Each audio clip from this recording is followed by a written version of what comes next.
present to you the Black Panther. Hey, welcome to ScreenCrush. I'm Ryan Airy, and let's talk about the new Black Panther. Oh, who is the new Black Panther? Well, that's just it, Doug. We don't know, and that is what we are here to talk about. In this video, we're going to run through every single possibility, tell you the odds of that happening, and most importantly, we're going to break down which options would make for the best story, and then offer up a few theories about this movie. So we're going to be talking about Wakabi, MBaku, Killmonger, everyone who's Wakandan is a possibility. First, I want to say that this movie presents the most unique story opportunity in the MCU. I mean, the passing of Chadwick Boseman, it's an incredible shame. It's so tragic. I mean, the man was an amazing talent. Man, that record come across. I mean, it hit hard.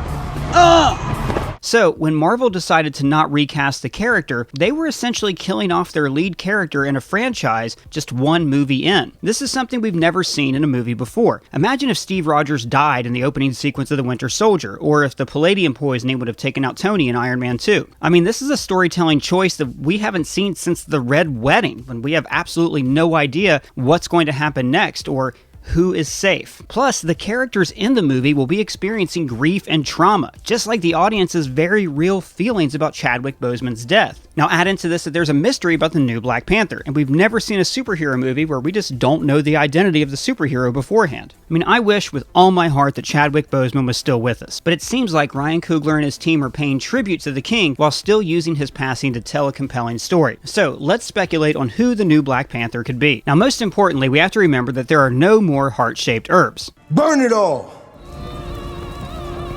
So, all the superpowered Black Panthers died with T'Challa. Now, we have some theories on where the new herb could come from that I'll get into later in the video. And I also need to address the assumption that Shuri will become Black Panther like she is in the comics. But there are a lot of behind-the-scenes reasons why it could not be Shuri that I'm going to explain a little bit later as well. First up, we have Wakabi. Now, Daniel Kaluuya is a tremendous actor. In the first Black Panther, he played T'Challa's confidant from the comics, Wakabi, but he ends up turning on him and siding with Killmonger. But we already know that Wakabi is not Black Panther because Daniel Kaluuya couldn't film the movie because of filming conflicts with the movie Nope. A much more likely option is MBaku. When we first met this character, he challenged T'Challa for the throne. I, MBaku, leader of the Jabari wisdom. I accept your challenge. Now, in the comics, he's a villain, but the movie turned him into more of an anti-hero, and Winston Duke had a lot of fun with the part. One more word, and I will feed you to my children. I'm kidding, we have vegetarians. His tribe, the Jabari, are outside of Wakanda. They live in the borderlands and would be the first to secede if there was a Wakandan civil war. Except in the movies, we've seen MBaku throw his support behind T'Challa against Killmonger. Then he fought for Wakanda against Thanos, and then fought with the people of Earth against 2014 Thanos.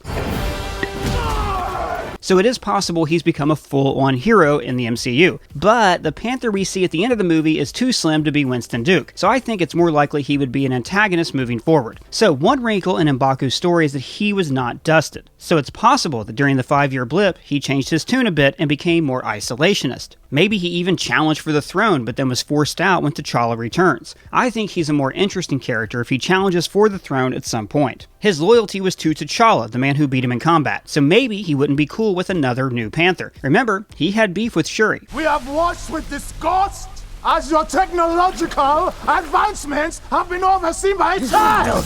And by the way, I want to let you guys know that we now have a merch store. We have lots of high-quality branded t-shirts and hats for you to choose from over at shopzeroedition.com, including my favorite, this original trilogy t-shirt. Get them while you can, because when they're gone, they are gone. So now I'm going to throw out an option out of left field. Maybe the new Panther could be Ramonda. Angela Bassett is a tour de force, one of the greatest actresses of her generation. My entire family is gone! Have I not given everything? Her becoming Black Panther would be a definite twist, but a bad one. As far as we know, she's not a fighter, and the Black Panther's primary role is to be a protector of the people. And that's a point that we need to make. The Black Panther is the chosen avatar of the goddess Bast, seen here. But the Black Panther mantle does not always fall onto the ruling monarch, though the Black Panther mantle is the king's birthright. We see that T'Chaka was Black Panther in the 90s, but when he was an old man, he passed the mantle on to his son, T'Challa. The Black Panther has been the protector of Wakanda for generations. A mantle passed from warrior to warrior.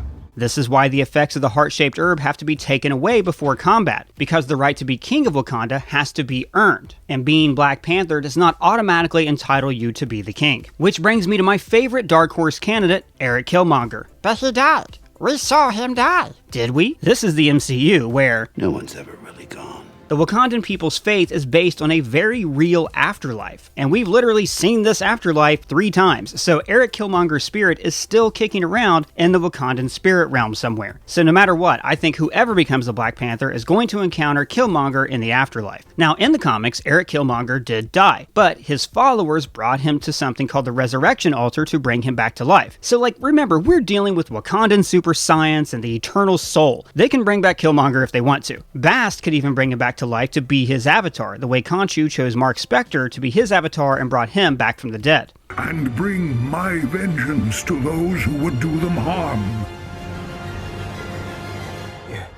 Also, this Panther suit is lined with gold, much like Killmonger's suit in the first movie. Tempting.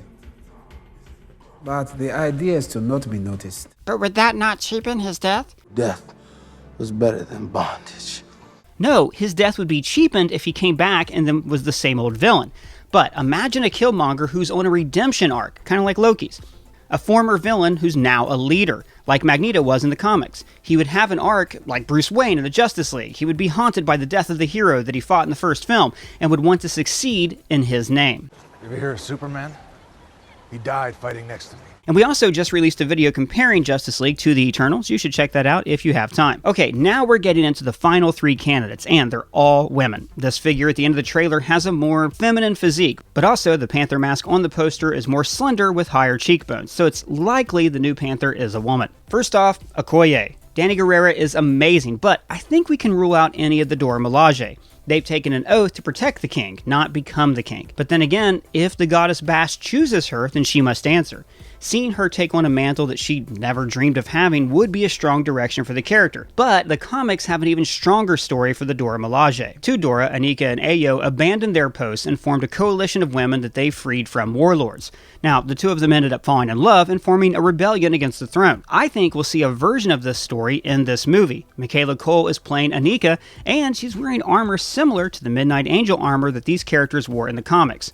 So, I'm betting that Okoye might actually hunt down her fellow Dora while having her own loyalty tested by the unrest in her country. She's a woman without a king to protect, and that's actually a better story than her becoming a queen herself.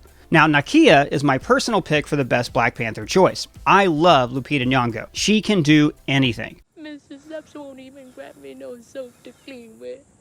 I stink so much I make myself gag.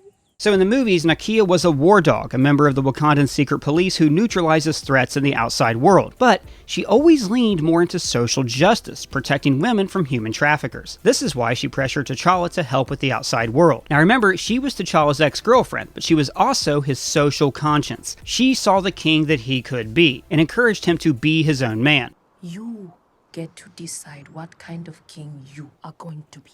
So I think she would be a great choice to be the Panther, or she could follow the arc of the rebelling Dora Milaje with the character Anika. See, I could see the unrest in Wakanda causing invasions on the borders, with warlords trafficking women within the borders of Wakanda. The throne would say, no, we have to protect the Golden City, but Nakia would defy the wishes of the throne and go off and do her own thing, fighting to free women from bondage. But of course, the most likely choice is Shuri. Obviously, she's next in line for the throne. In the comics, she became both Black Panther and the Queen of Wakanda. But there are some behind-the-scenes rumors that indicate that she may not be the pick anymore. So on this channel, we don't go much into rumors and plot leaks, so I'm not going to say many specifics because they're not verified by Disney or anything like that. But multiple outlets have reported that Letitia Wright has been a problem on set because of her anti-vax views and other undisclosed reasons. In fact, there were even rumors that the ending of the movie was being rewritten to choose a new Panther. So I don't know how much stock I put in any of these rumors. I don't really care what any celebrity thinks about anything. But the rumors do cast doubt on the inevitability of her becoming queen. But still, she is the most likely choice because it would make for the best story. For one thing, you're forcing a character to take on a responsibility that she never wanted, a responsibility she never thought she would have. It's the classic hero journey stuff. She would resist the call to adventure. Shuri is also not the most skilled fighter, so she would have to train her way into being the best. Everyone loves an underdog story, and we have this character whose heart is broken, but who has to rise up and become something more